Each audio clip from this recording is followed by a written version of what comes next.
सीता रही थी, वहां पर 250 करोड़ रुपया खर्च करके पूरे बिठूर का समग्र विकास बहुजन समाज पार्टी के दौरान में हुआ था। चाहे वो सीता रसोई हो, चाहे सीता मंदिर हो, चाहे वाल्मीकि आश्रम बनाने की बात हो, और चाहे वहां पर सारे व्यवस्था करके और वहां पर एक समग्र विकास करने की बात हो, हम लोगों ने वहां पर अयोध्या में भी किया था। हम लोगों ने वहां के जितने घाट थे, जहां पर ये ट्यूबलाइट और लाइटें लगा करके जब भी माननीय मुख्यमंत्री जी आते हैं या कोई और नेता आता है तो 200 करोड़ रुपए खर्च हो जाते हैं उस कार्यक्रम के लिए, दिखाने के लिए। वो घाटों का काम हम लोगों ने किया। वृंदावन, जहां की हम 31 तारीख को जा रहे हैं, हमने पहला कार्यक्रम अयोध्या से शुरू किया था। भगवान श्री राम का आशीर्वाद लेके, सीता मैया का आशीर्वाद लेके, हनुमान जी का, भगवान बजरंगबली का आशीर्वाद लेके, और इसके बाद ये कार्यक्रम करने के बाद कल के बाद 31 तारीख को इसीलिए हम जा रहे हैं मथुरा वृंदावन। वृंदावन में जाकर के वहां पर दर्शन करके और उसके बाद वहां के कार्यक्रम शुरू करेंगे। वृंदावन में जो लोग गए होंगे, किसी ने पहले जानकारी ली नहीं होगी, वृंदावन लोग जाते हैं आस्था से, भीड़ में और दर्शन किया, लौटा। जब हमारी सरकार बनी तो चूंकि हम उसके पहले कई बार जा चुके थे, कई बार अयोध्या है, कई बार वहां भी गए थे, तो वहां की समस्याओं के मालूम था, क्योंकि वहां के महंतों के साथ में बैठे हैं, वहां के पुजारियों के साथ बैठे, वहां के जो ऋषि मुनि हैं जो वहां बैठते हैं उनके साथ बैठे थे सरकार बनने के पहले, और उन्होंने वहां की समस्याएं बताई थी। समस्याएं सुन के होश उड़ गए कि पूरे वृंदावन में सीवर लाइन ही नहीं थी। वृंदावन में बिजली 1 घंटे के लिए आती थी, क्योंकि बिजली घर नहीं था। वृंदावन में बस अड्डा नहीं था। वृंदावन में विधवा आश्रम एक नाम मात्र का था और विधवाओं के लिए आश्रम नहीं था। वहां पर हॉस्पिटल नहीं था, वहां की सड़कें नहीं थी, वहां पर गलियों में जो हाल था कि वो निकल नहीं सकता था कोई, वहां लाइट का अरेंजमेंट, वहां पानी पीने का कोई अरेंजमेंट नहीं था। लेकिन जब हमारी सरकार बनी तो हमने बहन मायावती जी को ये सब बातें बताई और हमने कहा हम चाहते हैं कि आप हमको इजाजत दें कि हम वहां जाके इन सब कामों को कर सकें। उन्होंने कहा कि पैसे की चिंता नहीं करना, जितना भी पैसा लगता है वहां का समग्र विकास करने की जिम्मेदारी आपकी। लगभग 550 करोड़ रुपए खर्च करके ये जितनी चीजें मैंने आपको बताई सब की सब वहां पूरी करी हम लोगों ने। वहां की सड़कें चौड़ी करी। वृंदावन के लोगों को मैंने जाके फिर धन्यवाद दिया था। जो सड़कों में कब्जा था लोगों का, जो सड़कें संकीर्ण हो गई थी, उन्होंने खुद अपना खड़े होकर के उसको तोड़वाने का काम किया और तोड़वा करके सड़कों को दोबारा से जो उनका स्वरूप था उस पर लाने का काम किया। वहां पर ये सारी व्यवस्थाएं समग्र विकास कर रहा था। मेला वहां पर दिया, जिसके लिए बहुत सालों से हर बार, और जब उम्मीद होती थी कि भारतीय जनता पार्टी आएगी तो शायद मेला खोलने को मेला डिक्लेयर कर देंगे, ये सरकारी नहीं किया, लेकिन हम लोगों ने चाहते ही किया। हम लोगों ने पूरी 15 कोसी जो परिक्रमा थी उसको संपूर्ण किया। एक तरफ से आप निकलेगा तो पूरी 15 कोसी परिक्रमा, चाहे पैदल जाना चाहे, गाड़ी से जाना चाहे, मट्टी में चलना चाहे, क्योंकि वृंदावन की आप जानते हैं भूमि के बारे में है कि कृष्ण की नगरी है वो, वहां पर अगर कोई पैदल नंगे पैर मट्टी में चलता है और परिक्रमा करता है तो सीधे उसको मोक्ष मिलता है। लोगों ने कहा कि आप सड़क बनवा रहे हैं, ये ध्यान रखिए। हमने तीनों चीजों को समग्र विकास किया। हम लोग वाराणसी में जाकर के जितने घाट देख रहे हैं आप, सारे घाटों को ठीक करने का काम और नए घाट बनाने का काम किया। सारे घाटों को आपस में जोड़ने का काम किया। सीवेज ट्रीटमेंट प्लांट बनाया लगभग 125 करोड़ रुपए का, कि मां गंगा के अंदर जो पानी गिरता है वो गंगा में गिरे। और अब देखिए क्या हो गया, वो प्लांट भी है और सब चीजें। अब तो आप जल का ग्रहण भी नहीं कर सकते मां गंगा, क्योंकि लाखों करोड़ रुपए उसमें भी इन लोगों ने इकट्ठा कर लिए और सरकार से भी ले लिए और लेकर के गंगा सफाई के अभियान में गंगा जो है हरिद्वार से चल के ज्यादातर क्षेत्र में जो है उत्तर प्रदेश का जाता है। लेकिन वहां पर भी आपने देखा किस तरीके से कितनी गंदगी फैला रखी, किस तरीके से वहां सीवर गिराने काम ये जो हम लोगों ने रोकने काम किया। कानपुर में मां गंगा के अंदर जो सीवर लाइन पे गिरता था सारा, उसको रोकने का काम किया था। वहां पर रोक करके सारे शहर का सीवेज ट्रीटमेंट एक जगह डाल करके और सीवेज को उसमें, जिससे कि सीवेज का जो पानी माँ गंगा के तक उसमें जाता है वो साफ था। ये सारे कार्य किए, ये एक नहीं अनेकों। संत रविदास जी का मंदिर जो था उसका पूरा स्वरूप बदल करके वहां पर भी काम किया। हम लोगों ने जितनी भी बहुत नगरी की भी चीजें हैं, जहां जहां पर भी मंदिर है उनका काम करने, समग्र विकास करने का काम किया। और एक दो नहीं, बहन मायावती जी की सरकार में 17 नए जिले बनाने का काम किया, चाहे वो अम्बेडकर नगर हो, चाहे कौशाम्बी हो जहां कल हम गए थे, ये सब बहन मायावती जी की सरकार की थी। और जब जिला बनता है, 17 जिले बनाए थे, 17 जिलों का विकास फिर अपने आप होता है और संपूर्ण विकास उनका करना मजबूरी होती है सरकार की। वो बात दूसरी है कि जब समाजवादी पार्टी की सरकार आई थी और जब उसके पहले ये जिले बनाए गए थे, तो आते ही उन्होंने उन जिलों को खत्म कर दिया था। और जिलों को खत्म करके वापस उन जिलों को पुराने जिलों से जोड़ के और नाम भी बदलने का काम किया था, क्योंकि उनकी इतनी संकीर्ण सोच थी। और हम लोगों ने फिर उच्च न्यायालय में उस बात को लड़ाई लड़ी और वहां से उनका जो आदेश था वो निरस्त होने का काम हुआ था और फिर से वो जिले जो दोबारा थे वो रिस्टोर हुए। आज के रोज जो सरकार है वो क्या कर रहा है? वो तो खाली एक ही काम पे लग गई कि कैसे ब्राह्मणों को उत्पीड़ित किया जाए, कैसे ब्राह्मणों को ठिकाने पे लगाया जाए। कोई अपराधी है, हम उसका लिए नहीं खड़े होते, उसका लेकर के कि अपराधी है तो उसके खिलाफ आप एक्शन मत लीजिए। लेकिन कानून द्वारा कानून का राज होना चाहिए और उसमें यह नहीं होना चाहिए कि ये ब्राह्मण है और हम चूंकि मुखिया हैं, हम ब्राह्मणों को नहीं देख सकते या ब्राह्मण हमको नहीं सुहाते हैं, तो इसलिए ब्राह्मणों को चुन करके आप उनको बेइज्जती न करिए, उनको मरवा। कितने ब्राह्मण समाज के लोग मारे गए, संख्या नहीं है सैकड़ों में। कितनों की हत्याएं हो गई, कितनों के एनकाउंटर हो गए। आपने एक नाम पकड़ा आपने कि इसने ये काम किया, उसके नाम पे आपने 50 लोगों को उठवा लिया। 50 ब्राह्मण समाज के लोग अज्ञात नामों में, और निर्देश पहुंचा ये कि कानपुर से लेकर लखनऊ तक, फरुखाबाद से लेकर कन्नौज, इटावा, औरैया तक, जहां जहां ये ब्राह्मण बाहुल क्षेत्र भी है, वो ब्राह्मण लोग हैं, इसमें से छांट लीजिए, ये मौका फिर दोबारा नहीं आएगा। जो भी मजबूत ब्राह्मण है छोड़िएगा नहीं, वरना फिर ये औरों को मजबूत करेंगे। इनको उठवा लीजिए, ये एक मौका ऐसा मिल गया है जिसमें जिसको चाहिए निपटा लीजिए, खुली छुली पैमाने। और उन्होंने यही किया। उन्होंने उसके बाद किस तरीके से ब्राह्मण समाज के आज भी 50 से ज्यादा लोग अंदर इतने दर्जन भर लोग मार दिए गए, हत्याएं कर दी गई, और उसके बाद भी 50 लोग अंदर पड़े हुए, चार्जशीट नहीं, क्योंकि कोई आरोप नहीं है।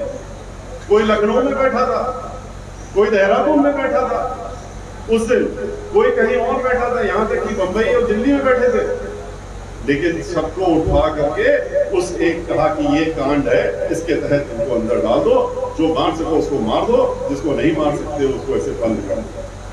मारने का तरीका भी बहुत आयाम था। जो फिल्में अब बन रही हैं वो उसमें नकल कर रहे हैं। उनको क्या मालूम था कि उत्तर प्रदेश में इतना बढ़िया डायरेक्टर मिल गया उनको, जो फिल्म के लिए भी आगे एक सीन दे देगा कि वो उसको हथकड़ी लगा के ले जा रहे हैं, गाड़ी में बंद किए हुए, 8 पुलिस वाले घेरे हुए हैं, आगे पीछे भी गाड़ियां चल रही हैं, लेकिन अचानक से उसकी गाड़ी फिसलेगी। एक नहीं, कई लोगों को, जितनी भी आपने देखा किस तरह से क्या हुआ था उस समय। गाड़ी फिसलती है, गाड़ी फिसल करके वो बाहर निकलता है, वो बंधे हाथों से पिस्तौल छीनने की कोशिश करता है, भागने की कोशिश करता है और उसको गोली मार दी जाती है, उसको शूट आउट करता है। 18-19 साल के लड़के को पंजाब से उठा करके लाके यहाँ गोली मार दी, हरियाणा से उठा करके। लड़की को 16.5 साल की लड़की, 1 हफ्ते की ब्याही नहीं थी वो, जैसा कि लोग कहते हैं 1 हफ्ते पुरानी थी, 1 हफ्ते ब्याही थी। 29 तारीख को, 29 जून को शादी हुई थी और 29 जून की रात भर तो शादी का कार्यक्रम चला। 30 तारीख पहला और 1 तारीख दूसरा दिन और 2 तारीख को वारदात। और वारदात होने के बाद खुशी दुबे को उठा ले गए। हफ्ते भरते पर बगैर किसी लिखा पढ़ी के रखा, कहाँ ले गए किसी को पता ही नहीं। जब थोड़ा हल्ला हुआ तो उसको जेल में बंद कर दिया बड़े वाले।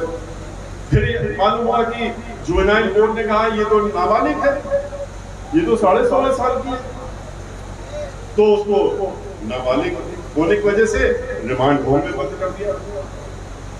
और उसके ऊपर ऐसे आरोप लगाए जो बड़े से बड़े दुर्दांत माफिया टेररिस्ट के ऊपर भी नहीं हो सकते। वो सारी दफाएं जितनी आईपीसी में लिखी हो सकती इस तरह की, वो सब लिख दी गई। अदालत में मामला पहुंचा, उच्च न्यायालय में पहुंचा अभी इसी जुलाई के महीने में बेल के लिए। तो उसके पहले कई बार वो पहुंचा, तो हर बार जब अदालत कहती है इसमें क्या है, इस लड़की को क्यों बंद कर रखा, फिर से एक हलफनामा, फिर से एक हलफनामा। आखिरी में जब उनको लगा कि अब तो बेल हो ही जाएगी, जो कि अमूमन ऐसे मामलों में तो तुरंत बेल हो जाती है, लेकिन तब एक फर्जी सर्टिफिकेट बनवा ली। कहां से? जहां पर उसको बंद कर रखा था रिमांड होम में, वहां की अधीक्षिका से। बाराबंकी के 2 छोटे छोटे कमरों में रिपोर्ट में वो लिखती हैं अधीक्षिका महोदय कि 48 लड़कियां बंद हैं। उन लड़कियों में एक ये भी है, और उनका ये कहना है कि इस लड़की ने इन 47 बाकी 47 लड़कियों को धमकाया है, डराया है, कहा कि अगर हमारी बेल हो गई तो हम बाहर निकलेंगे, उसके बाद तुम लोगों को देख लेंगे और हमारी बहुत पहुंच हो गई है, हम सबको तुम सब कोर्ट वालेंगे, देख लेंगे। ये सर्टिफिकेट फर्जी लिखते समय अधीक्षिका को भी मजबूर होना पड़ा होगा। सर पे पिस्तौल रख करके जैसे लिखवाया जाता उससे भी लिखवाया गया होगा, और वो रिपोर्ट उच्च न्यायालय में रखी गई, जिससे कि उसकी बेल इसी ग्राउंड पे खारिज हो गई। अब ये कोई तरीका है? घर में काम कर रही थी और उसमें पुलिस वालों का बयान क्या है? पुलिस वालों का खाली बयान है। वो कहते हैं कि जब छत पे 3 औरतें थी, उसमें से ये भी रही होगी, इसलिए उसको बंद कर दिया। घर में जो काम करती थी, घर का काम, उसको भी बंद कर दिया कि ये भी वो 3 में से एक होगी। 3 लोगों को उठा के से बंद कर दिया। और वो जो उसको बंद किया, घर में काम करने वाली को, आज भी वो जेल पे है। उसकी 6 साल की बच्ची थी, 3 साल का छोटा बच्चा था, लेकिन इनके पास दिल नहीं है, इसलिए इन्होंने उसको भी नहीं छोड़ा। और साल भर से लड़की है, वो छोटा बच्चा और उसकी माँ जेल के पीछे। तो इस तरीके से एक समाज को ही नहीं चिन्हित किया इन्होंने, इसके साथ साथ में इन्होंने दलित समाज को भी चिन्हित किया। इन्होंने कहा कि ये समाज इसको भी चिन्हित करो, इसके ऊपर जितनी प्रताड़ना कर सकते करो। गुजरात से शुरू हुआ था, आपने देखा किस तरह से बांध करके कोड़े मारे जा रहे थे, लग रहा था हम लोग की पीठियों में कोड़े पड़ रहे हैं, टीवी में देख रहे हैं। और उस तरीके से वहां पर उनको सबको छोड़ने का काम किया गया। और उसके बाद से लेके ये सिलसिला जो दिखाया गया, उसको पूरे प्रदेश में इन्होंने चालू कर दिया। लड़कियों को भी नहीं छोड़ा, बलात्कार, उनका उत्पीड़न खुल करके। हाथरस में क्या हुआ, किसी से नहीं छुपा हुआ। हाथरस में किस तरीके से एक दलित समाज की लड़की का रेप होता है, और चूंकि फिर वही वो सामंतवादी लोग जिनके ऊपर उनका सर का हाथ है, उनको छोड़ दिया जाता है उनको, और पूरे मामले की लिपापोती करने की पूरे कई दिनों तक कोशिश की। वो तो शुक्र है मीडिया का धन्यवाद देते हैं कि वो भी उसने उस समय ठान लिया था कि चाहे तो हमको लाठी मार के भगाओ, डंडे मार के भगाओ, हम तो इसका खुलासा करके रहेंगे। और उन्होंने खुलासा किया, इसीलिए सब लोग पूरे देश ही नहीं, पूरे विदेश में भी लोग देख पाए कि हो क्या रहा है लड़की के साथ। उसके बाद उसकी मौत हो जाती है। जब मौत हो जाती है तो उसका मृत शरीर उसके माता पिता को देने से इनकार कर दिया, क्यों? लखनऊ से आदेश पर देना नहीं, और ले जाकर के इसका दाह संस्कार मत दो, इनके माता पिता को मत दो, किसी हालत में मत देना परिवार वालों को। और जिलाधिकारी को कहा गया कि अपने पुलिस अधिकारियों के साथ में वहां मौजूद रहो, पूरी फोर्स लेकर के, जब तक उसका शरीर जल नहीं जाता। उन लोगों के हाथ पैर फूल कर उन्होंने कहा कि हम कैसे करेंगे ये, कहा कि नहीं, फोर्स लगा दो और ले जाकर के उसको जला दो। तो उन्होंने कहा यहाँ कोई जलाने का स्थान नहीं, ये तो इसके लिए अलग जगह, बोले वहीं सब गांव के बगल में जला दो। फिर आपने सबने देखा किस तरीके से लकड़ी भी इकट्ठा नहीं हो पाई थी, इसलिए उसके शरीर में डाल करके पेड़ पौधे और इकट्ठा करके उसको मिट्टी के तेल से डाल करके जलाने का काम किया। ये सरकार है। तो ये जिस तरीके से दलित समाज उसके भाई बहन के ऊपर अत्याचार करते आ रहे हैं, उसी तरह से उन्होंने ब्राह्मण समाज को भी चिन्हित कर लिया। और अब वक्त आ गया कि ब्राह्मण समाज को जो बात हमने पहले कही थी 2005 में और 7 के बीच में, उस बात को दोबारा से ध्यान रखने की जरूरत है कि आपका असली हितैषी कौन हो सकता है।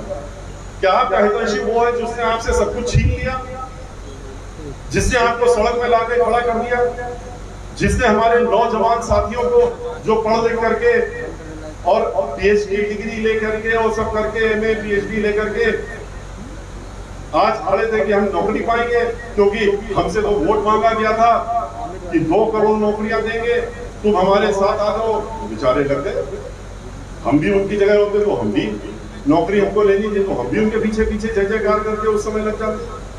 लेकिन उसके बाद क्या हुआ, कितना बड़ा छलावा, नौकरियां तो छोड़िए 2 करोड़ लोगों की नौकरी लेने का काम किया। 2 करोड़ नौकरियां चली गई और हर वर्ष पिछले 1 साल में आंकड़े जो आए 2 करोड़ लोगों की नौकरी गई। 50 वर्षों में न्यूनतम स्तर पर जो रोजगारी है, बेरोजगारी जो है सबसे चरम सीमा पर पहुंची है अगर, तो वो इनके दौरान में पहुंची है।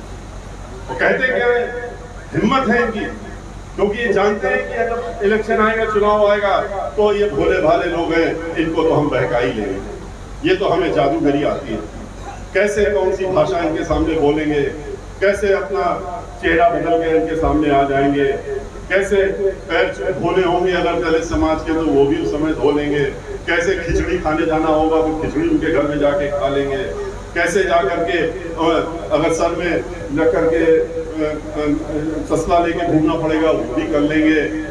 लेकिन कब कर लेंगे, जब चुनाव आएगा। तो कैसे जय श्री राम करके आप ब्राह्मण समाज से कहेंगे अरे भाई हमारे साथ आओ, क्योंकि हम ठीक है, पहले हमको कहा जाता था कि व्यापारियों की पार्टी है, क्योंकि हमें उनसे धन मिलता है, उनसे वोट भी मिलता है, लेकिन अब तो आप हमारे साथ रहिए क्योंकि धर्म के नाम है। क्या ये धर्म है? क्या ये धर्म सिखाता है कि आप लोगों को छलिए, नौजवानों को छलिए, उनसे ये कहिए। पार्लियामेंट में जब ये बात हमने उठा दी थी तो उनके एक मंत्री खड़ा होकर हमारे सामने वो कहते हैं कि मिश्रा जी आप ये बात बार बार कह रहे हैं कि ये बेरोजगार लोगों के रोजगार नहीं मिल रहा है, ये बात सही नहीं है। हमने क्यों सही नहीं बोले, आप देखिए तो हम लोगों ने अभी कहा है और हम लोगों ने आज फिर दोहरा रहे हैं कि इनके लिए हम लोग रोजगार इकट्ठा कर रहे हैं। कौन सा रोजगार इकट्ठा कर रहे हैं? सारी नौकरियां जो आपने सरकारी कर दी, सरकारी से हटा के प्राइवेट हाथों में दी। कुछ चुनिंदा जो आपके ठेकेदार और बिजनेसमैन है 2-3, सब की सब ठेकेदारी में उनको आपने हर चीज दे दी, तो नौकरी कहां से दोगे उनको? तो कहते हैं कि नौकरी, हम सरकारी नौकरी या ये नौकरी नहीं की बात कर रहे हैं, हम रोजगार की बात कर रहे हैं। कौन सा रोजगार? तो जवाब देते हैं कि पढ़े लिखे हैं तो ये पकौड़ा बेचेंगे, और ये तो अच्छा पकौड़ा बेचेंगे क्योंकि पढ़े लिखे हैं, इनको इस बात का ज्ञान है। और लोग तो बेचारे पकौड़ा बेचते हैं, उनको ठीक से मालूम नहीं, ये उसमें कोई नई नई चीजें डालेंगे और ये पकौड़ा बेचेंगे। अब तो पकौड़ा भी नहीं बेच सकते क्योंकि 1 लीटर तेल लाने में ही कितना पैसा लग जाएगा जो नहीं ला सकते। पकौड़ा कितना महंगा हो जाएगा, कौन खरीदेगा, क्या करेगा, वो तो अलग चीज है। लेकिन हमने जब उनसे ये कह दिया कि ठीक है मान्यवर, आप बहुत अच्छी बात कर रहे हैं, लेकिन मैं आपसे इतना और अनुरोध करूंगा कि अपने लड़के को, अपने घर के भाइयों भतीजों सबको कह दीजिए कि वो पढ़ाई उन्होंने भी करी होगी, आपने तो विदेश में भेज के पढ़ाई करवाई होगी, आकर के यहाँ पर पढ़ा भेजें। नाराज हो गए, फिर उसको लेकर बहुत नाराज हो गए, हल्ला हो गया। आप देखिए व्यक्तिगत बात कर रहे हैं। अब व्यक्तिगत बात क्या है, ये तो पूरे समाज की बात है, हर वर्ग के लोगों के नौजवानों की बात है, खाली एक समाज की बात नहीं है। हर वर्ग के नौजवान इस समय जिस तरीके से आप लोगों को मालूम है कि हम लोग अभी जो हमने एक कार्यक्रम शुरू किया, अयोध्या से शुरू किया। जब अयोध्या गए, जैसे ही अयोध्या गए, अयोध्या के जाने से पहले ही हमले शुरू हो गए, और जब अयोध्या पहुंचे तब तो घेराव हो गया, पूरा घेर ही लिया कि आप अयोध्या क्यों आए, अयोध्या कैसे आए। हमें मीडिया के साथियों ने कहा कि आपसे एक प्रश्न करके क्या बोले, सारा बीजेपी वाले ये कह रहे हैं कि ये पूछे इनसे प्रश्न जब आए कि अयोध्या क्यों आए, अयोध्या से इनका क्या लेना देना। भाई अयोध्या के तुम ठेकेदार हो, हम ब्राह्मण हैं, ब्राह्मण जन्म हमने जन्म लिया है बचपन से, अब तो 70 वर्ष के हो रहे हैं।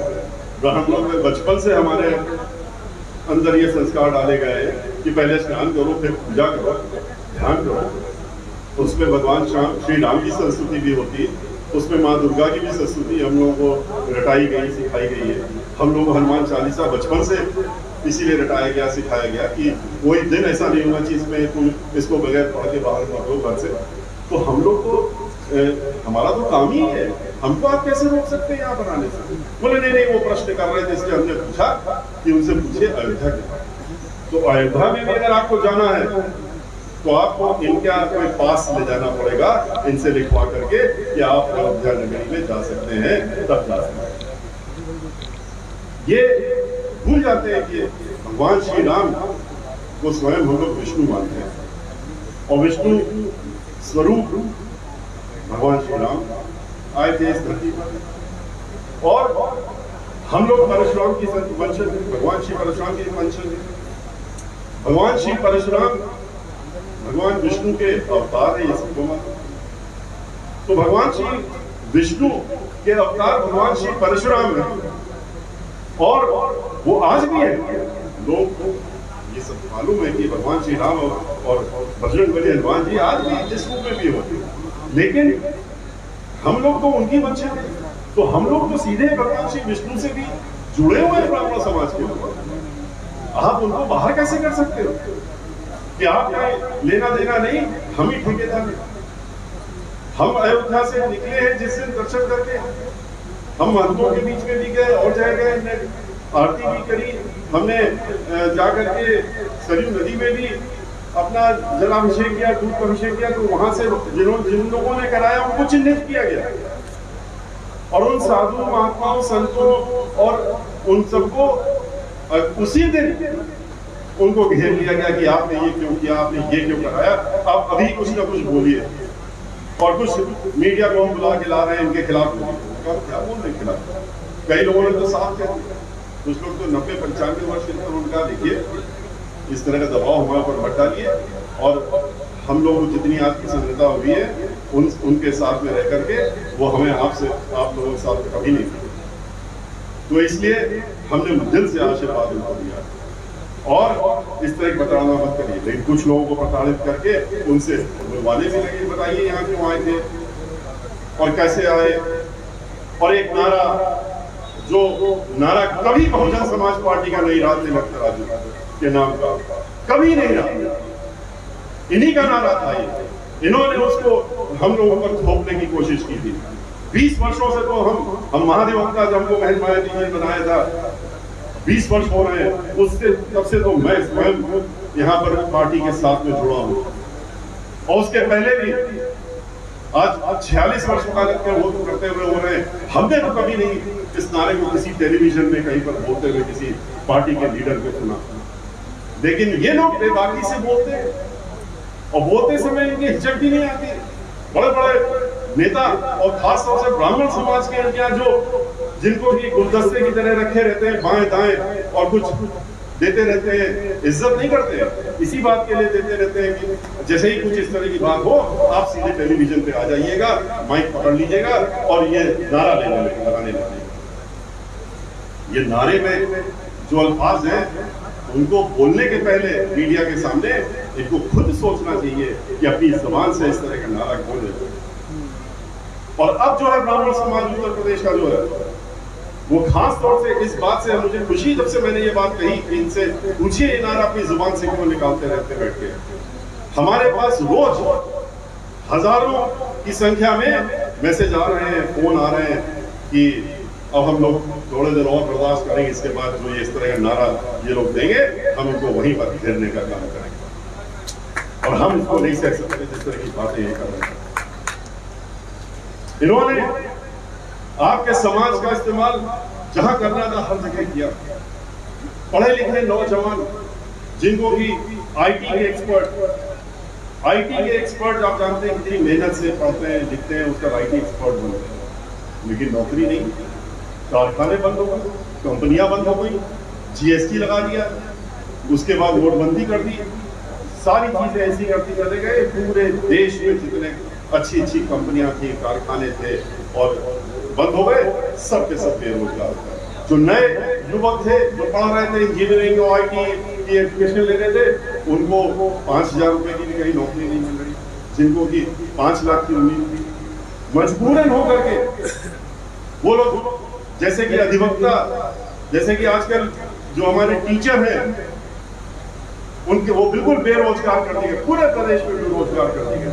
संस्कृत विद्यालयों में हमारे टीचर बेरोजगार हो गए, संस्कृत विद्यालयों के स्कूल ही बंद कर दिए क्योंकि आपने पैसा देना बंद कर दिया। लेकिन इन आईटी एक्सपर्ट्स को अब क्या इस्तेमाल कर रहे हैं, उनसे कहते हैं कि हम तुमको अच्छा 5,000 रुपए देंगे, हर शहर में 500 लोगों को एक जगह बैठा रखा है, कंप्यूटर दे दिया है और कहा 24 घंटे की तुम्हारी 18 घंटे की ड्यूटी है, तुम खाली यही देखते रहो कि तुम्हें क्या हम लोग भेजते रहेंगे, उसको बना के डालते रहो और लोगों के खिलाफ बताते रहो और हमारा ख्याल रखो भारतीय जनता पार्टी की बात उनके नेताओं को।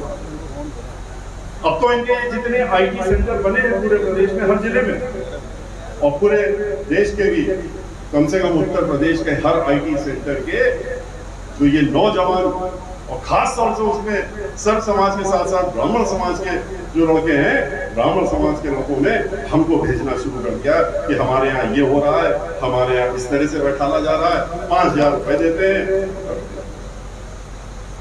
बहुत अफसोस होता है इस वक्त, उनको नौकरी देने की जगह, उनको एम्प्लॉयमेंट देने की जगह, उनको पढ़ा लिखा करके उनको आगे अपना देश बढ़ाने की जगह उनका इस्तेमाल तो इस तरीके से कर रहे हैं।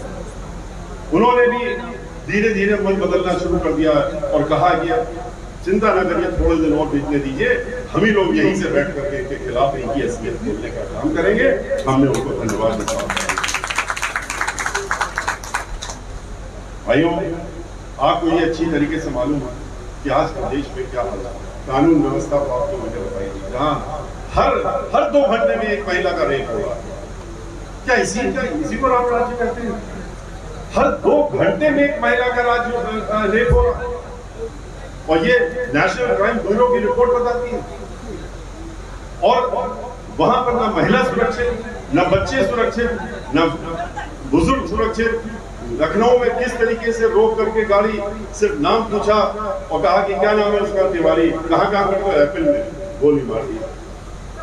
घर से उठा ले गए, माँ बाप को देखने के लिए आया था ब्राह्मण समाज का व्यक्ति अपने लखनऊ में और उनका इलाज करा रहा था कोरोना में, उनको उसको उठा ले गए, उठा लिया के कंट्रोलमेंट में मार दिया गोली।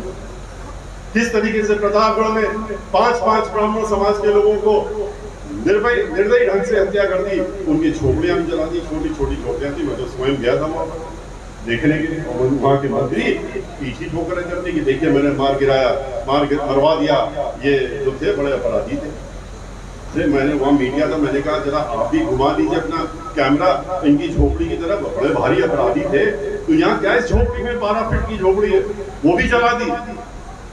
तो इस तरीके से जहां पर चल रहा था, जहां चिन्हित कर करके इस तरीके से लोगों को रोको और ठोको और इस तरह से कहते हैं हम कानून चला लेंगे।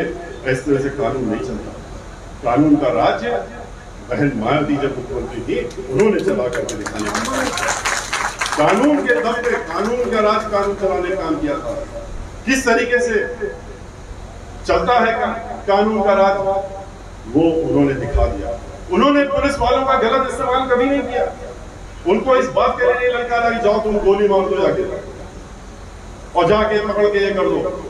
उन्होंने जो भी अपराधी था, जैसा भी जिस भी पार्टी का हो, यहां तक कि अपनी बहुजन समाज पार्टी के मेंबर ऑफ पार्लियामेंट को भी और मंत्री को भी, जब फैजाबाद महल में मंत्री ने गलत काम किया था, मेंबर ऑफ पार्लियामेंट ने गलत काम किया था, 15 दिन की सरकार हुई थी, अपने घर पे आवास पे बुलाया लखनऊ में और वहीं से उसको गिरफ्तार करके 5 साल के लिए जेल में रखा।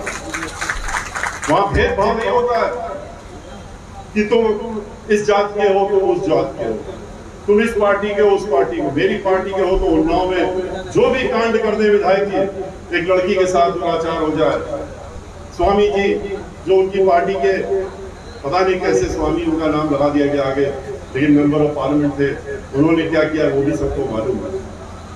और इस तरीके से जितने भी, चाहे आपने देखा कि बलिया में किस तरीके से अधिकारियों के सामने गोली मारने का काम किया, एमएलए के जो खास आदमी थे उनको वहां पर छोड़ दिया गया, बरी कर दिया गया, जाओ। उनकी ना वो पकड़े गए, ना उनकी गाड़ी पलटी, ना उनके गोली लगी। लेकिन इस तरह से कानून का राज्य नहीं चलता। आप जितनी भी गोली मार लो इस तरीके से, आप खाली अपनी पीठी ठोक सकते हो, लेकिन आप कानून का राज यहाँ नहीं चला सकते। आज किसान, हमारे प्रदेश का ही नहीं देश का किसान इस समय आंदोलित, अभी से नहीं, साल भर से वो, 1.25 साल से वो सड़कों में रुका हुआ और इस बात का इंतजार कर रहा है कि उसको कब न्याय मिलेगा। तो न्याय क्या मिलता है? रोजाना कहीं कहीं पर लाठी, कहीं गोली, कहीं पानी, और 500 से ज्यादा किसान इस आंदोलन में मर गए। लेकिन फिर भी उनके झूठ नहीं लेगा। हम लोगों ने पार्लियामेंट में धरना दिया, पार्लियामेंट में बात उठाई, पार्लियामेंट के बाहर बात उठाई कि किसानों के साथ अन्याय क्यों कर रहे हैं। जब पार्लियामेंट के अंदर उठाया तो कहते हैं कि आप लोग समझते नहीं कि हक में हमने कानून तीनों बनाए हैं।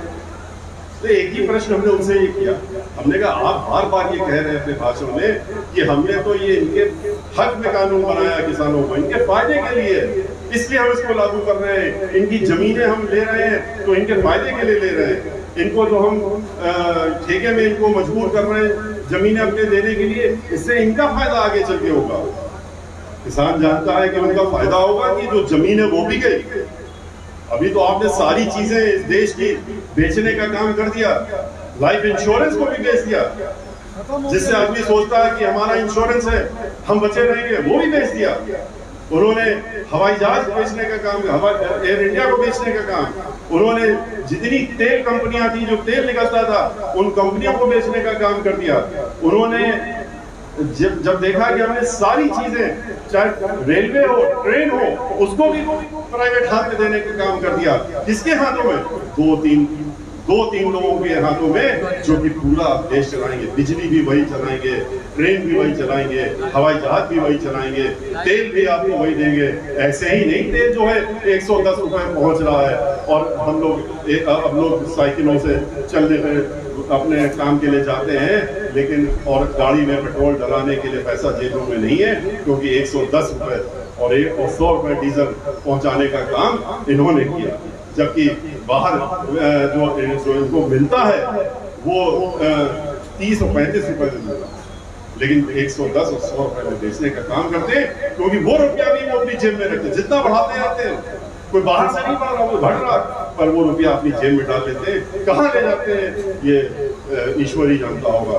लेकिन ये सब करके जब नहीं थके, उन्होंने कहा सब कुछ ले लिया हमने, अभी जमीन बच गई, इस जमीन को भी लेना चाहते हैं, इसलिए उन्होंने किसानों को हमला कर दिया। उनको न्यूनतम जो मिलता था वो खत्म कर दिया। कहा अपने कानून में नहीं लिखा कि इनको न्यूनतम मिलेगा, उन्होंने एक लाइन लिख देते, नहीं लिखा, उन्होंने जमीन का कहा कि हम बड़े बड़े ठेकेदारों को दे देंगे और वो जो है ये आपकी जमीन लेकर के आपसे काम कराएंगे। किसानों ने कहा कि ये हमारे आत्महत्या की तरह है, हम कहीं के नहीं रहेंगे, जो छोटी छोटी जमीनें बची वो भी हमारी गई। लेकिन ये कहते ये तो आपके हक में है। मैंने यही प्रश्न पूछा था, आपको यूट्यूब में जो बहस की हुई जिन पे देख लीजिएगा। मैंने उनसे कहा कि अगर ये कानून आप समझते हैं किसानों के हक में है और किसान कहता है कि हमारे हक में नहीं है, तो आप क्यों उसके ऊपर लाद रहे हैं? आप वापस कीजिए, फिर से बैठिए। हर मामले को तो आप संसदीय कमेटी होती है उसमें ले जाते हैं, इसको अब अचानक से लाके आपने जीएसटी की तरह और नोटबंदी की तरह आपने इनके ऊपर ठोक दिया। लेकिन इनके ऊपर कोई जोर नहीं लेंगे, इसलिए चाहे किसान हो, चाहे मजदूर हो, चाहे व्यापारी हो, चाहे उद्योगपति जो छोटे वाले हो, चाहे जो काम करने वाले मजदूर होते हैं, चाहे वकील हो, चाहे डॉक्टर हो और चाहे इंजीनियर हो, ये प्रबुद्ध वर्ग वाले लोग भी आज जितना पीड़ित है इससे ज्यादा कभी पीड़ित नहीं थे। और इसीलिए अब ये जरूरी है कि हम लोग दोबारा से जिस तरीके से ब्राह्मण समाज इकट्ठा हुआ था और इकट्ठा होकर के उसने अपनी ताकत दिखाई थी, उसने ये हमारी बात को मानते हुए, हमारे आह्वान को मानते हुए एकजुट होने का काम किया था। जब शून्य पे पहुंच गया था 2002 में और सिर्फ 5 से 6 सीटों पे रह गया था ब्राह्मण समाज का, तब मैं उनके बीच में आया था और हमने कहा था 13% 3 करोड़ से ऊपर हो उत्तर प्रदेश में, फिर भी हम डरे हुए, दबे हुए। क्यों? क्योंकि एक ही कारण है कि आप इकट्ठा नहीं, एक साथ नहीं, एकजुट नहीं है, आपस में ही लड़े हुए, आपस में ही भिड़े हुए। हर आदमी अपने अपने बारे में सोचता है, मुझे क्या मिलेगा, मेरा क्या होने वाला। अपने बारे में छोड़िए, आपस में मिलिए, अपनी कौम के बारे में सोचिए, अपनी समाज के बारे में सोचना शुरू करिए। 13% आप हैं, 13% 3 करोड़ से ऊपर होते हैं। अपनी ताकत को पहचानिए। अगर बटे रहेंगे तो आपकी कोई ताकत नहीं होगी। और 13% भी जब आप एक हो जाते हैं, इस बात का जरूर ध्यान रखिएगा कि 13% से आप उत्तर प्रदेश की एक भी सीट जीत नहीं सकते, क्योंकि सीट जीतने के लिए आपको 30 के ऊपर चाहिए। और इसीलिए हम बार बार कहते हैं कि आप जो 23% हमारे दलित समाज के भाई बहन हैं, जिनके साथ में पहले से ही अन्य समाज जुड़े हुए हैं, उनके साथ जब आप भाईचारा बनाएंगे तो आप एकदम से 36% तो खाली आप तो ही हो जाएंगे और पूरे प्रदेश में भारी पड़ने का काम, हर सीट पर भारी पड़ने का काम करेंगे। इसलिए इकट्ठा होइए। ये आपस में हम लोग जो बांट लेते हैं अपने को भी कि हम तो 20 बिस्वा हैं, हम आप 16 बिस्वा हो, आप तो 12 बिस्वा हो, हम कहानी कुब्ज हैं, आप तो सनाट हो, आप जो है सरजू पारी हो। ये सब भी सोचना बंद कर दीजिए और अपने आप को खाली ब्राह्मण नाम से जानिए। जब ब्राह्मण की हैसियत से अपने को आप जानेंगे तो आप फिर एक होंगे और इकट्ठा होंगे और इनको अपनी हैसियत दिखाने का काम लाने का काम आपकी जो है क्षमता इतनी मजबूत हो चुकी होगी कि इनको आप इनकी हैसियत दिखाने का काम कर देंगे। हम लोगों ने ये सब चीजें बहुत पहले, जहां तक मेरा व्यक्तिगत सवाल है, हमने तो अपनी लड़की की शादी, हमको कहानी को गुजरना पड़ा 20 बिस्वा के, लेकिन हमने अपनी लड़की की शादी धूमधाम से बस्ती में हमने सरयू पारी में की, क्योंकि हम ये समाज को जो बट रहा था उसको खत्म करना चाहते हैं। और खत्म करके आपको ये मालूम होना चाहिए, हम लोग जनेऊ जो पहनते हैं अंदर दिखावे के लिए नहीं पहनते हैं। जनेऊ के बारे में, जनेऊ के संस्कार जब डाला जाता है, हम लोगों का उपनयन संस्कार तो उतनी धूम से किया जाता था, चाहे छोटा परिवार का आदमी हो चाहे बड़े परिवार का आदमी हो, जैसे शादी ब्याह आजकल होती है उस तरीके से उपनयन संस्कार होता था। और उपनयन संस्कार करके हम लोगों को जनेऊ पहनाए। हम लोग दिखावे का जनेऊ ऊपर से डाल करके नहीं कि हमको ब्राह्मण है देखिए, हम लोग कंठी वाला अपने अंदर रखते हैं, हम लोग बाहर दिखा करके नहीं रखते हैं। आप ब्राह्मण हैं, आप ब्राह्मण इसीलिए कहलाते हैं क्योंकि आप ब्रह्म की खोज में, आप इसलिए ब्राह्मण कहलाते हैं। और ब्रह्म की खोज जब करने करते हैं तो पूरी सृष्टि को आप देखना पड़ेगा कि किस तरह से सर्व समाज का भला हो, सबका भला हो, खाली अपना नहीं हो और समता मूलक समाज बने और हम सब इकट्ठा हो, एक साथ हो। और जो कहावत है कि ब्राह्मण समाज का व्यक्ति तो दीक्षा देने का काम करता है, दीक्षा लेकर के भी दीक्षा देने का काम करता है। दीक्षा मांगते थे और उसके बाद दीक्षा देने का काम करते थे, लेकिन अपना कर्तव्य नहीं भूलते थे। चाणक्य को याद करिए, भगवान श्री परशुराम को याद करिए। चाणक्य ने आपको यही सिखाया कि हम समाज को, सब समाज को, दबे कुचले समाज जिसको हम लोग कहते हैं वर्षों से चला आ रहा, उसको उठाने का काम आज दायित्व हम लोगों का है। और इस दायित्व को आपने निभा के दिखाया 2007 में। किस तरीके से भाईचारा बनाया, किस तरह से दलित समाज के यहाँ जब हमने आप लोगों से आह्वान किया था तो उसके बाद आपने करके दिखाया कि उनके घरों में जाने का काम खाली दिखावे के लिए नहीं, उनके अगर कोई दुखी का काम, दुख का भी काम है, खुशी का भी काम है, कोई परेशानी का भी काम है, तो ब्राह्मण समाज के लोगों ने वहां पहले जाने का काम किया और साथ खड़े होने का काम।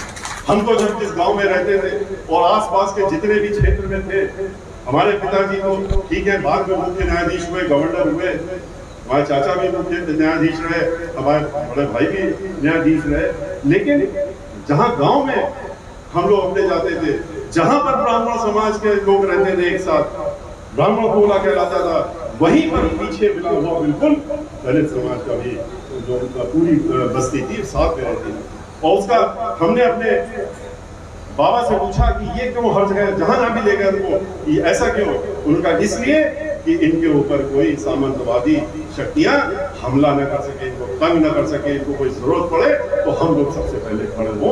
ये परंपरा चली आ रही है और उसको लेकर के हम लोग आगे चल रहे हैं। उस परंपरा को लेकर के आगे बढ़ाने का हम लोगों को आगे चलने की जरूरत है। और इन सब बातों को मैंने आपसे जो कहा है, मैं उम्मीद करता हूँ इस गोष्ठी के माध्यम से कि इस जो प्रबुद्ध वर्ग हमारा है, वो प्रबुद्ध वर्ग सारा का सारा बुद्धिजीवी है और अपनी बुद्धि का इस्तेमाल करिए, बुद्धि को गिरवी मत करिए। आपने गिरवी दे दिया होगा 5 साल 10 साल के लिए।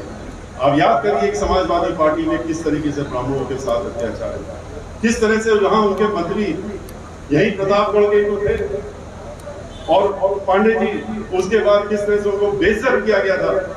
और बेइज्जत करके जबकि वो समाजवादी पार्टी को कहते थे कि हम तो शुरू में जब बनी तब से साथ में थे, और उसके बाद बेइज्जती इतनी मुख्यमंत्री ने की अपने घर के पब्लिक के सामने, मीडिया के सामने, अपने घर गए, आवाज गए और वहां उनका हार्ट अटैक हुआ और उनका देहांत हुआ। ये वो पार्टी है जो कन्नौज में नीरज मिश्रा का, जो कि एक नौजवान लड़का था, जो मैगजीन में सब में आप लोगों ने तस्वीरें देखी कि उसका वो नाराज हो गए उससे क्योंकि उसने कुछ बात कह दी थी और उसके बाद नाराज इतना हो गए कि उसका सर कटवा करके लखनऊ मंगवाया था, बर्फ की सिल्ली में रखा करके, और उसका धड़ कुएं में डाल दिया था। उसकी माँ बिलखती बिलखती और वहीं मर गई। तो ये वो लोग हैं जो कि आज आपके बीच में आएंगे वर्ग लाने के लिए, आपको समझाने के लिए, अरे मैं भी बहुत बड़ा प्रेमी हूँ, मैं भी बहुत बड़ा ब्राह्मण प्रेमी हूँ, आप मेरा साथ दीजिए। अरे उनका प्रेम आपने देखा, आपने जो ये सरकार है उनका भी प्रेम देखा, और आपने जो हमने कर्तव्य निभाया वो हमने किया। ब्राह्मण समाज का 2007 से 12 में जब ब्राह्मण समाज इकट्ठा हुआ, एकजुट हुआ, 9 लाख से 5 लाख से ज्यादा ब्राह्मण समाज लोगों के लोगों जब 11,000 लोगों ने शंखनाद करके बहन मायावती जी का स्वागत किया था 9 जून 2005 को। उसके बाद जिस तरीके से बहन मायावती जी ने ब्राह्मण समाज से उस समय जो वादा किया था उसको पूरा करने का काम किया। आप लोगों को याद होगा कि जब हमने उनको गणेश जी की प्रतिमा दी थी तो उन्होंने यही कहा था, हाथ में लेकर के माइक पे गई थी कि हाथी नहीं गणेश है, ब्रह्मा विष्णु महेश है, और ये कहकर के अपनी बात शुरू की थी। और उसके बाद उन्होंने नारा बदल दिया था पार्टी का, और पार्टी का नारा जो था कि जिसकी जितनी संख्या भारी उतनी उसकी हिस्सेदारी, उसको बदल करके उन्होंने कहा था जिसकी जितनी तैयारी उतनी उसकी हिस्सेदारी। और तब जो उन्होंने जो 40 सीटों में ब्राह्मण समाज के लोगों को लड़ाया था, उन्होंने 85 सीटों पे ब्राह्मण समाज के लोगों को उतारने का काम किया था। और 45 लोग, 3 लोग थे पहले खाली ब्राह्मण समाज की विधानसभा में, 45 लोग ब्राह्मण समाज से चुन करके वहां पर पहुंचने का काम हुआ। वो बात दूसरी है कि ब्राह्मण समाज ने भी फिर जो रिजर्व सीटें थी उत्तर प्रदेश की 80 सीटें, उन्होंने भी वहां पर अपनी पूरी ताकत झोंक दी और उन्होंने कहा कि खाली ये नहीं कि जहां ब्राह्मण लड़ रहा बीएसपी से हम वहीं पर वोट देंगे, हम वहां पर भी देंगे जहां नहीं लड़ रहा। और तभी 16 सीटें उसके पहले लोग जीते थे रिजर्व सीटों में, वो जीत बढ़ा करके ब्राह्मण समाज के योगदान की वजह से वो 62 पर पहुंच गई थी, 62 सीटों पे जीते थे। खाली ये 2 समाजों में मिलकर के 107 सीटों पर बहुजन समाज पार्टी को जिताने का काम किया था। और उसका जब सरकार बनी थी तो बहन मायावती जी से जो मैं सोचता था कि वो ब्राह्मण समाज के लिए जितना करेंगी, उन्होंने उससे कहीं ज्यादा आगे बढ़ करके किया। सब समाज के लिए किया, किसी को नहीं छोड़ा उन्होंने, हर समाज के लिए किया। लेकिन ब्राह्मण समाज की जो अपेक्षा हो रही थी उसके पहले तक, वो सब खत्म किया। आते ही उन्होंने पहला आदेश जो जारी किया था वो उन्होंने किया था कि जो अपर कास्ट समाज की नौकरियों पर रोक लगा दी गई थी श्री मुलायम सिंह यादव जी द्वारा, उसको उन्होंने खारिज करने का काम किया। और एक दो नहीं, दसियों लाख नौकरियां तो उन्होंने पहले ही साल में दे दी थी। 5 लाख से ज्यादा सवर्ण समाज के लोगों को नौकरी पहले साल में मिली थी। उन्होंने मंत्री बनाने का जब आया तो छोटे मोटे खेल कूद की तरह मंत्री नहीं, जैसे कि समाजवादी पार्टी बनाती थी उस तरह के नहीं कि प्रोटोकॉल मंत्री, खेल कूद मंत्री, ऐसे मंत्री नहीं। उन्होंने जो बड़े बड़े मंत्रालय थे, अगर सर्व समाज के लोगों को दिया तो ब्राह्मण समाज के लोगों को भी दिया। नकुल दुबे के पास भी 7 मंत्रालय थे, 15 मंत्री, 35 लोगों को उन्होंने, 35 ब्राह्मण समाज के लोगों को उन्होंने जो था उस समय चेयरमैन बना करके उनको मंत्री का दर्जा दिया। 15 से ज्यादा एमएलसी बना करके ब्राह्मण समाज के लिए, ब्राह्मण समाज के व्यक्ति को ही विधान परिषद का अध्यक्ष बनाने का काम किया, सम्मान देने के लिए सिर्फ कि हम सम्मान दे रहे हैं। महाधिवक्ता, अतिरिक्त महाधिवक्ता, chief standing council Allahabad, Lucknow, लगभग 2000 सरकारी वकील, इलाहाबाद हाईकोर्ट लखनऊ में ब्राह्मण समाज के, और 2500 सरकारी वकील जिला के दायित्व में ब्राह्मण समाज के उन्होंने सरकारी वकील बना के देने का काम किया। लोकसभा में आधा दर्जन ब्राह्मण समाज के लोगों को अपनी पार्टी से भेजा, उप नेता बनाया। राज्यसभा में आज 18वां वर्ष हमारा चल रहा है और 18 वर्ष में उन्होंने उनको पार्टी का नेता राज्यसभा में बना कर रखने का काम किया। इसलिए हम लोगों का खाता तो बहुत लंबा है। अधिकारियों को देख लेंगे, जिले स्तर तक, थाने स्तर तक उन्होंने, जिससे कि अन्याय ना हो, उन्होंने वहां पर तक उसको ध्यान में रखने का काम किया था और पोस्टिंग करने का काम किया। लेकिन इनसे भी पूछ लीजिए कि गोली मारने के अलावा, बेइज्जत करने के अलावा, जान लेने के अलावा, जमीन जायदाद छीनने के अलावा, अब तो मंदिरों का अधिग्रहण शुरू हो गया है। मंदिरों का अधिग्रहण हो रहा है, जिससे कि वहां पर जो पुजारी और महंत हैं उनको कैसे बेदखल किया जाए। अचानक से गुरु पूर्णिमा में हर मंदिर में धावा बोल दिया है गुरु पूर्णिमा के नाम पे, और कहा कि चले जाओ अपने लोग बैठ जाओ वहां जाकर, और बैठ करके वहां के जो महंत पुजारी है उनको बाहर ढकेलने का काम धीरे धीरे करो। इन मंदिरों को भी हमें अपने हाथ में कब्जे में लेना है, इन ब्राह्मणों को हटा करके दूसरे लोगों को बैठाना है, जैसे कि अयोध्या में इन्होंने कर रखा है, कोशिश कर रखी है। इसलिए चाहे वो हमारे पुजारी हो, उनके ये सोचने की जगह कि वो अपना खर्चा कैसे चला रहे हैं, अपनी जीविका कैसे चला रहे हैं। संस्कृत विद्यालय बंद हो रहे हैं, सनातन धर्म खत्म होने जा रहा है, क्योंकि जब संस्कृत विद्यालय खत्म हो जाएंगे, वहां विद्यार्थी नहीं रहेंगे, तो वेदों का पाठ कौन कराएगा, वेदों के बारे में क्या सिखाएगा कोई। और एक वेद, 4 वेद में, एक वेद में चारों वेद मिला रहे तो 1100 से ज्यादा उसमें अन्य विभाग हैं जो कि सिखाए जाते हैं। आज के रोज ताले बंद हो गए संस्कृत स्कूलों में, क्योंकि वहाँ पैसा नहीं दे रहे हैं, टीचर नहीं दे रहे हैं, इसलिए स्टूडेंट नहीं है वहाँ पर, इसलिए वहाँ पर चपरासी खाली ताला बंद करने वाला आदमी है। और आपको आदेश जारी कर दिया है कि अगर, जैसे कि इलाहाबाद में, प्रयागराज में कल हमको बताने आए 42 में से 19 बंद हो गए, और जो बचे भी हैं उसमें कहा कि इनको मिला दो आपस में और 10 की गिनती पे ले आओ, जिससे कि धीरे धीरे ये संस्कृति खत्म हो जाए। और इस देश की संस्कृति तो खत्म हो रही है, लेकिन संस्कृत भी खत्म हो जाए और वेद पुराण पढ़ने वाले लोग भी खत्म हो जाए, उसका ज्ञान देने वाले खत्म हो जाए, और इस देश में कौन सा वो ज्ञान लाना चाहते हैं ये हमको। इसके साथ में मैं आप लोगों से यहाँ से अपनी बात इनको रखते हुए आपसे इस अनुरोध के साथ में कि इन बातों को अपने तक मत रखिएगा, इसको आगे भी ले जाइएगा, लोगों के बीच में ले जाइए, अपने लोगों के बीच में कहिए, उनको इन बातों को समझाने का काम करिए और उनसे बताइए कि यही आखिरी वक्त है, अगर अच्छी चूक है तो फिर तुम्हारा मौका